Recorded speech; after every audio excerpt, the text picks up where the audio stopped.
Finally आपली बोट गेलेली आहे पाण्यामध्ये.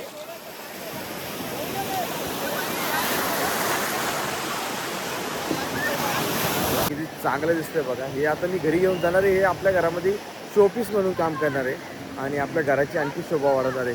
एकदम युनिक असं दिसतं. मित्रांनो, मी अभिजित इंगळे माझ्या यूट्यूबच्या ब्लॉगमध्ये तुम्हाला तारकर्लीवरून नमस्कार करतोय.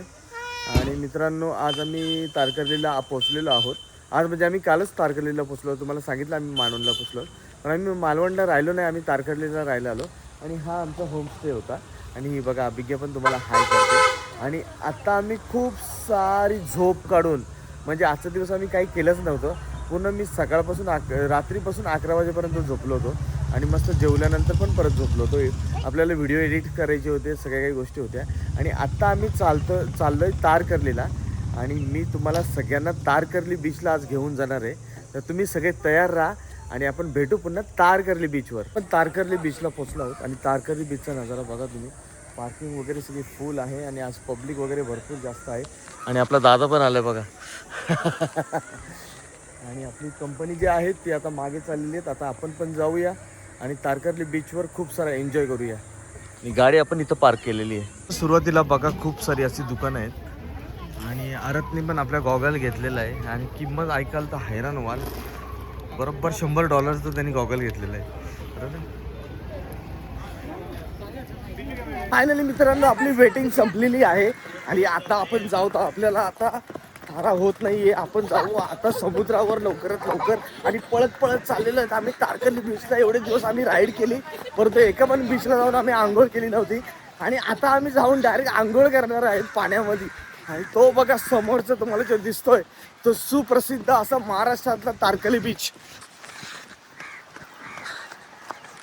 अरे बापरे, अरे बापरे, जरा हळू चाल. किती एक्साइटेड आहे बाबा. थांब, मला पण येऊ दे. मी पण खूप एक्साइटेड आहे. बापरे, तारकर्ली. अरे अरे अरे अरे अरे अरे अरे, ये आलो आम्ही पाण्यात. डुबकी मार, स्विमिंग करतोय.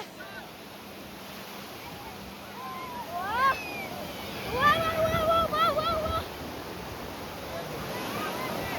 एवढी दिवसाची जी आपली वेटिंग होती समुद्रात भिजायची, ती आज पूर्ण झालेली आहे. आणि खूप मजा आली. आम्ही गेलो होतो खूप आतमध्ये दर्यामध्ये. आणि मित्रांनो, तुम्हाला सांगतो एवढी मजा आली आणि खूप भारी असं वाटलं. आणि ही बघा मासेमाऱ्यांची नौका आता समुद्रात उतरायची धरलेली आहे.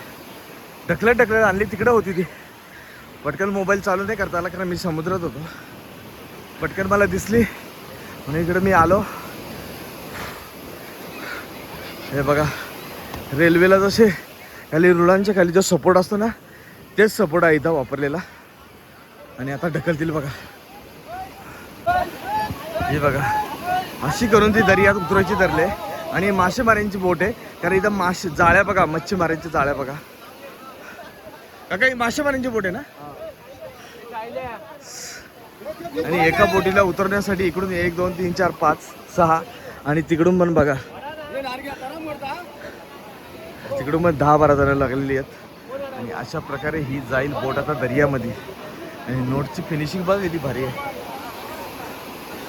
विशेष म्हणजे या बोटला कुठलाही इंजिन नाही आहे. ते पण ते वल्ला आहे, ते वल्लाच्या आधारे ती बोट आतमध्ये घेऊन जाणार आहेत. ते बघा वल्ले पण किती मोठे आहेत बघा. आणि त्याला कुठल्याही प्रकारचं इंजिन लागले नाही. ही पूर्णपणे पारंपरिक पद्धतीने वापरली जाणारी बोट आहे ही बघा. तिकडून पण ढकलणारे मजबूत आहेत. हे बघा वल्ला कसा लावला, तो बघा वल्ला कसा वरती गेला.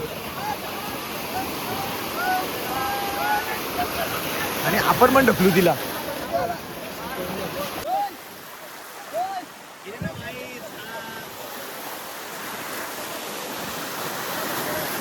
आपली बोट गेलेली आहे पाण्यामध्ये.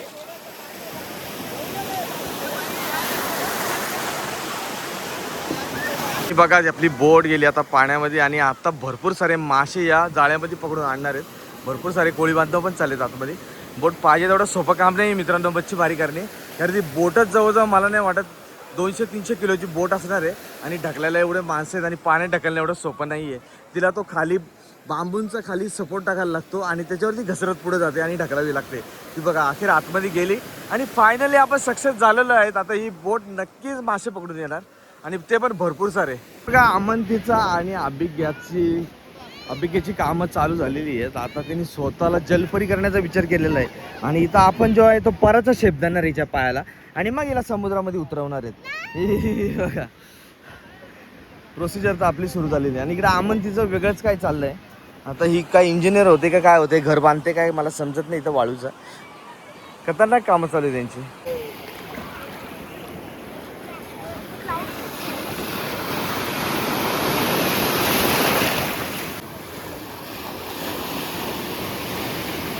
समुद्रातलं काय भेटलेलं आहे, कोरल भेटलेलं आहे आणि किती चांगलं दिसतंय बघा. हे आता मी घरी घेऊन जाणार आहे. हे आपल्या घरामध्ये शोपीस म्हणून काम करणार आहे आणि आपल्या घराची आणखी शोभा वाढवणार आहे.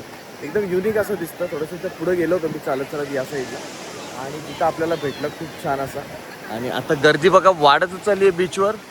आणि हा संध्याकाळचा टाईम लोकांचा बीचवर फिरण्याचाच असतो, कारण आता सध्या दुपारी ऊन खूप पडते आणि पुन्हा सनसेट झालेला आहे.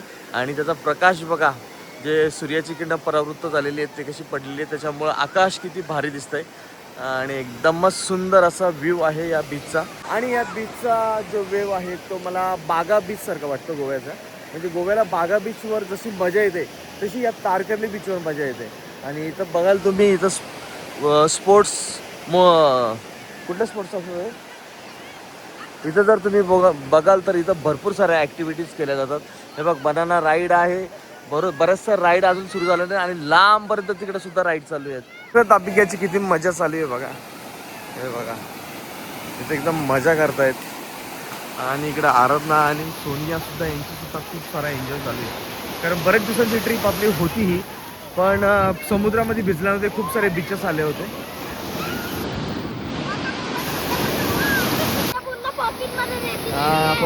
तशी रेती कमी जाते इथे. बाकीच्या बीचवर जर पकडलं ना तर चड्डीच्या खिशामध्ये रेती खूप जास्त जाते, पण या बीचवर कम्पॅरेटिव्हली कमी जाते. भारी बीच आहे, एकदम भारी बीच. आणि तुम्हाला हायली रिकमेंड आहे या बीचला या तुम्ही. आपल्या परिवाराला घेऊन या, मजा करा. खूप सारी मजा वाटते इथं. वेवच एक नंबर आहे.